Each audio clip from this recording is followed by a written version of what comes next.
The movie opens with a pretty girl talking on the phone with her publisher and holding a heavy box. Her name's Kate Conklin and she's about to be a newly published romance author. Kate is excited about finally showing the world the book she wrote, and she's hopeful that it's going to be a success. That is until her publisher gives her some bad news. Her book doesn't look like it's going to sell a lot of copies and the publishing house had to cancel the tour. The only thing Kate can hope for is a good New York Times review. When Kate arrives at her empty apartment, she feels discouraged. After breaking up a long relationship and calling off a wedding, the book was her lifeline. She expected it to be great, to sell lots of copies and make her a famous author. It's not meant to be. To make things worse, she had to pick up a box full of wedding invitations that she has no idea what to do with. Her ex's bills still come to her address and seeing them reminds Kate that she's alone and sad. Kate has a penchant for making her life more miserable than it has to be. She calls her ex with the hopes of talking to him and maybe hanging out with him. She sounds pitiful even to her ears as she leaves him a message. When her book is released, it's like her publisher told her. It's not successful, and not a lot of people buy it. Kate feels even more sad and depressed when she goes to her friend's baby shower and watches all the happy ladies with their babies and happy lives. All Kate has is a book that isn't even that good. It's embarrassing for her. At the baby shower, her friend asks her to take a picture with her and the other pregnant women. Kate is hesitant, but everyone insists. Someone gives the great idea that Kate puts her book in front of her as if that is her baby and she feels ridiculous. She thinks about her previous relationship and where she would be now if she had gone through the marriage. Maybe she would have been happier. When she's alone in her car, ready to go home, her phone rings. At first, she thinks it's Michael, her ex, but it's a former professor of hers. His name's David and he was the professor that inspired Kate to write. David taught a creative writing course and he thought it would be a great idea for Kate to go to the University of Illinois, her alma mater, to do a reading of her book. It would be a great inspiration for his students to show a former student who fulfilled her dreams of being a writer. For the first time in a while, Kate is excited. Giving a speech for young adults who don't know the hardships of the real world yet seems like a great idea. She also gets to talk about her book and maybe try to make people see that it isn't that bad. She packs her bags and flies to Illinois. There she meets Elliot, a guy assigned to help her during her stay. Kate is going to stay at a bed and breakfast across the street from where she and her friends used to stay when they were in college. She's nostalgic when she sees the house, remembering the good moments she had there. The room at the bed and breakfast is pretty, but the owner isn't very nice. She gives Kate keys to the house and warns her not to lose them, otherwise, she would stay outside. That day she has her first reading and she's excited and nervous. Elliot takes her to the university and there are some people already waiting for her. Amongst the audience, there's David. He isn't a handsome man in the classic sense, but he's charming. Rather quirky with no boundaries to personal space. Kate is happy to see him again after many years. Back when she was a student, he was her favorite professor, and it implied they had a romantic affair back then. David is a married man now, and he introduces his wife, Alexis, to Kate. Alexis isn't as happy to meet Kate, and it may be because David mentions her a lot. David gets flustered and tells Kate that he doesn't talk about her that much, and Kate doesn't know what to say. He asks her for a drink with him and Alexis, and she accepts. It's time for Kate's reading. She makes a lame joke about not liking the cover of the book before she starts. Her book is a romance of two people that like each other from afar. It's very descriptive and wordy. Most of the students watching her didn't read it. They are there because they want to know how she got published. David compliments Kate after her lecture and praises her a lot. While they are at a bar, he points out that Alexis didn't like the book very much. Alexis, who was uncomfortable being there with Kate, explains that she didn't connect with the story or the characters. Kate is offended, of course, but she tries to play it cool. It's hard to hear that someone didn't like her work. Embarrassed for being put on the spot like that, Alexis excuses herself to go to the restroom and leaves Kate and David alone. He grabs her hand and gets inappropriately closer to her. Then, he wonders what Kate is planning to do now that she finished the book and she tells him that she has no idea. She's writing, but she doesn't know if she's going to be published again. David offers Kate a job as a professor if she wants to. It would be a stable job with a nice salary and benefits. Perfect for Kate. She would have less time to write, though, and it feels like a setback to her. She always wanted to be a professional writer, and being anything else makes her feel like a failure. David sees her conflict and tells her to think about it. When she returns to the bed and breakfast, she realizes she lost her keys. While she freaks out about it, she watches as the new residents of her old house hang out. It brings her memories of when she was younger, freer, and less worried about her future. Now, all she thinks about is that she is lonely, with a failed engagement, a book that barely sells, and back to where she started. Before she gets even more depressed, she decides to knock on the door and wait for the best. The owner isn't happy with her and Kate promises to buy a new set of keys. The following day, Kate is in a better mood. She calls her friend, Laura, and tells her that she's in their old neighborhood and that she met David. Laura points out that David was really into Kate back in the day, but she brushes her off. Kate goes to the house but stops talking to Laura when Michael starts calling her. She desperately tries to call him back, but again he doesn't answer. She sends him a message asking to hang out and lies about being on her book tour. Trying not to feel disheartened by his slight, she takes a selfie of the house to send to Laura. While she's at it, a young man comes out. He introduces himself as Animal, and when Kate mentions she used to stay at his place, he offers her to come in and take a look around. The house is different from her days, but it's still nostalgic to see it and reminisce about her early 20s. She meets two other boys there, a tall and awkward guy called Tall Brandon, and a cute one called Hugo. Hugo sleeps in Kate's former bedroom and he takes her there. She points out that the stars glued to the ceiling were put there by her. Hugo replies that he likes staring at them when he's in bed.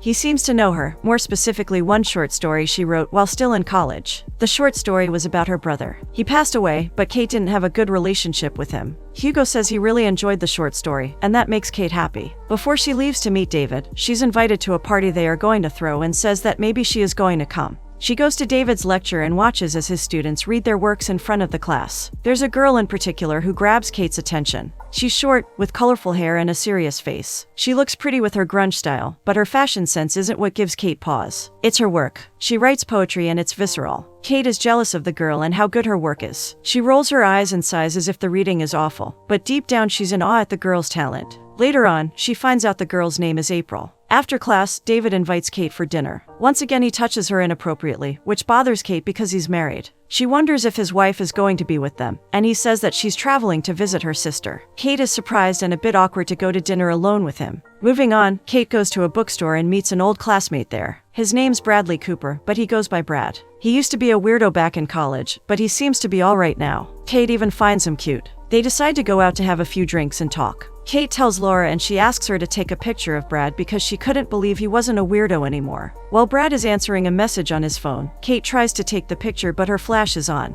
Brad notices and she quickly gives an excuse, embarrassed about her behavior. Brad starts the talk by saying that he would touch himself thinking about her. Kate's in shock and she has no idea what to say to that. Not only that, but a friend of his arrives out of nowhere to hang out with them. Kate tries to give Brad and his friend the benefit of the doubt and talks about her book. She notices that Brad and his friends are too close to each other and they keep exchanging heated looks while she speaks. In the middle of her lecture about her book, they start making out in front of her. Kate quickly finds out that what they wanted from her was a threesome. She goes home feeling down again. While outside the bed and breakfast, she starts scrolling through Michael's Instagram and sees a picture of him with another girl. That breaks her heart and makes her terrible day even worse. She tries sending him a message again, but he never replies to any message she sends. It's obvious he doesn't want anything to do with Kate and she keeps pushing him. The party she was invited to is happening right across the street. Feeling sad and frustrated, Kate decides to go to the party. She calls Laura to tell her about Michael and Laura tells her to stop stalking his Instagram or trying to message him. Kate doesn't know if she can do it. After talking to Laura, she starts having fun at the party. She smokes, drinks, and dances. She sees Hugo talking to some people and they lock eyes. Hugo approaches her and they start talking until April arrives at the party. Kate remembers that Hugo mentioned earlier that he had a girlfriend who was in David's classes. Hugo loses his good mood and tells Kate that he's going to dance. It's clear that their relationship isn't great, and Kate is curious to know why. Before she can, her phone rings and she sees it's a message from Michael. Before she can read it, her phone dies. Desperate to know the content of the message, Kate starts looking for a charger. She goes to Animal's bedroom and plugs her phone under the table. A couple enters the room not noticing Kate there and starts getting intimate. Kate's phone rings again and she can't stop her impulse of picking it up, not thinking about the couple. Michael tells her that he can't be friends with Kate. Her world falls apart. The couple notices her and that she doesn't seem well, and start talking to her. Kate tells them her story with Michael and that she thinks he's with another girl. With the couple's help, she finds out that Michael is dating the girl from his picture. She seems nice and they look happy. It's awful for Kate. She never thought she would see Michael with someone else, and it hurts. Seeing the person she loved being happy with someone else is a strange feeling. Animal offers a bed for Kate, and she sleeps at her old house. The next day, she wakes up feeling horrible. Hugo sees her there and asks if she wants to hang out with them. They are going to the lake to have some fun, and Kate sees it as a good idea to forget Michael and how messy her life is. At the lake, she eats a suspicious gummy bear and enters the lake. She spends most of her time there with Hugo, with whom she feels a connection. It's mutual. For some reason, Hugo understands Kate. He points out the story he read about her brother, and Kate can't believe he enjoyed it. It was her most personal writing, and she mentions that her parents barely talked to her after she wrote it. Hugo compliments it and says that he wishes he could write like that. Kate scoffs and informs him that personal essays aren't so popular anymore. Romance books are. That's why she wrote one. They start playing a game until April arrives and Hugo goes to talk to her. Animal and his girlfriend, Emma, approach Kate to gossip. Kate wonders what's going on with the couple and Emma replies that Animal thinks April is cheating on Hugo. For some reason, that raises red flags in Kate's mind. She thinks she knows who April is cheating Hugo with. Later on, Kate has to leave to go to a meeting with the students that want to talk to her. One of the students is April. Kate is biased and a bit judgy with April. After finding out she may be cheating on Hugo, she's suspicious she's with David. She knows how David can be. He's charming and convincing. April is young and impressionable. April wants to write poetry, and Kate points out that it's not popular at the moment. If April wants to make money and have respect in the writing community, she needs to go with the flow and change her ways. April refuses. She wants to have her own press for that exact reason so that she can publish what she enjoys. She has a portfolio with her friends writing. Kate takes a look at it and she's impressed by the work. So impressed that she gets jealous. April already has her life figured out while Kate was fumbling in the dark. It's ridiculous for her. Kate is so jealous that she pretends not to like April's work, which makes April sad. She was looking forward to talking to Kate, but she only put her work down instead of supporting her. After she meets with April, Kate receives a bad review from the New York Times. Her writing is called amateurish and boring. It's the icing on the cake for her. To make things worse, she has a dinner date with David and she isn't looking forward to it. David comforts Kate about the bad review, but it doesn't make her feel better. Not even her publisher sent her a message of comfort. She's feeling like a failure and an embarrassment again. The only thing she wanted was to make a good book, one that made people feel connected to the plot and characters. David suggests that she becomes a self-publishing author and go on a tour by herself. Kate doesn't feel like it anymore. They talk some more before David has to leave to meet April. Kate is even more suspicious of the two of them, and deep down, she feels as if David replaced her with a better, younger version. When she returns to the bed and breakfast, the lady complains again about her and Kate argues with her like a teenager. She even slams her door shut and leaves through the window to go to her former house. It's ridiculous. At the house, she finds everyone comforting Hugo. April broke up with him and he's sad. Kate knows exactly why she broke up with him, but she isn't about to say it. They start talking about April and how they were sure she cheated on Hugo. Kate quietly points out that she thinks she knows the person she's cheating with, and Animal wonders if it's David.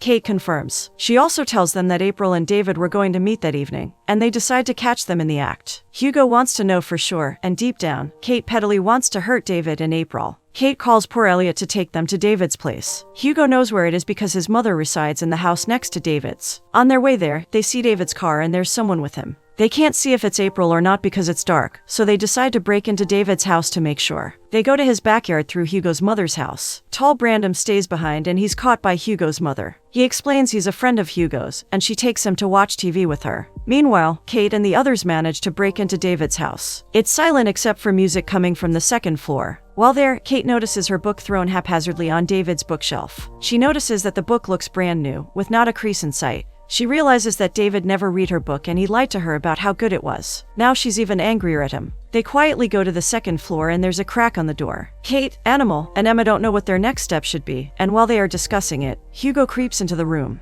On the bed, he sees a half-naked April and David. He can't believe his eyes. All this time and April had been cheating on him. David has no idea who Hugo is, but he recognizes Kate when she appears. He asks April who is Hugo, and she tells him it's her boyfriend. Instead of being mad and calling the police, David makes them tea and asks to talk to Kate in private. It's with her, the mature adult, that he blows up. Kate starts arguing with him that he's married and shouldn't be sleeping with his student. She points out that when she kissed him back in college, he quoted the university's rule book instead of kissing her back. David bitterly tells her that he has an agreement with his wife and that she wasn't visiting her sister. She was sleeping with her ex-husband. He knows it's wrong to sleep with a student. He even tries to justify it, but Kate isn't having it. David hopes that his action won't affect their relationship, but it's too late for Kate. The worst betrayal for her is the fact that he didn't read her book. He was the only one who told her he enjoyed it, and she was hanging on his opinion as if her life depended on it. David studied literature, he studied books, and he was her biggest supporter back in college. Knowing that he didn't take the time to read her work hurts. David explains that he had a lot of work and barely had time to read anything. Kate gets angry again because of David's proof that her book is a fiasco. She tried justifying the lack of sales, the cancellation of her tour, and even the New York Times bad review. She can't justify David's opinion. He asks if she's going to accept the position to work with him and she says she won't. After that fiasco, they go back to the house. Hugo offers his bed to Kate and she accepts it. She's tired and not willing to argue with the owner of the bed and breakfast. While in the room, she sits next to Hugo and they talk. Hugo doesn't understand why April felt the need to cheat on him. He wasn't a bad boyfriend. Kate feels sorry for him. She knows what it's like to have a failing relationship more than anyone. She tells him about Michael and how they almost got married. She didn't want to marry him, though, and instead of telling him, she pretended everything was fine. The relationship wore out and still Kate wasn't brave enough to break things off. Michael was the one to break up with her when he realized they were making a mistake. She knows she isn't in love with Michael anymore. She hasn't been for a long time. She misses his company because she feels lonely, and it would be convenient to be with him. Seeing how sad she is, Hugo tries to comfort her and says that the story she wrote about her brother was great.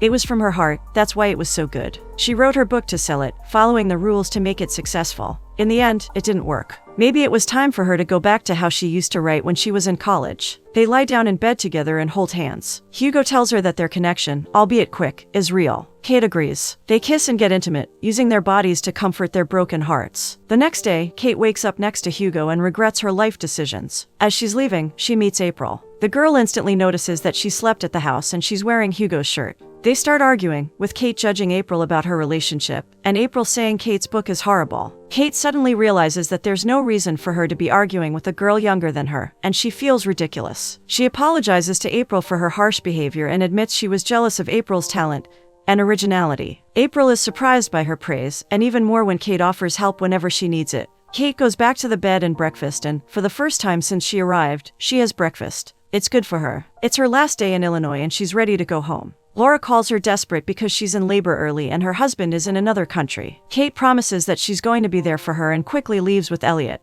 On their way to the airport, Elliot mentions that he read Kate's book and that he loved it. He even compliments one of the characters, which makes Kate happy. Spending time in Illinois made her realize that she was going on the wrong path thinking it was the right one. Seeing April and her passion for her work, Hugo and how he enjoyed her heartfelt story about her brother, and even David acting like an idiot, made her realize that there's more she can do. She doesn't need to settle for what she has. She can go further without fear of failing because she already failed once. As she's going back home, Kate feels better and hopeful about her future. She already made all the mistakes she could. Now she knows what she needs to do to not make a mistake again.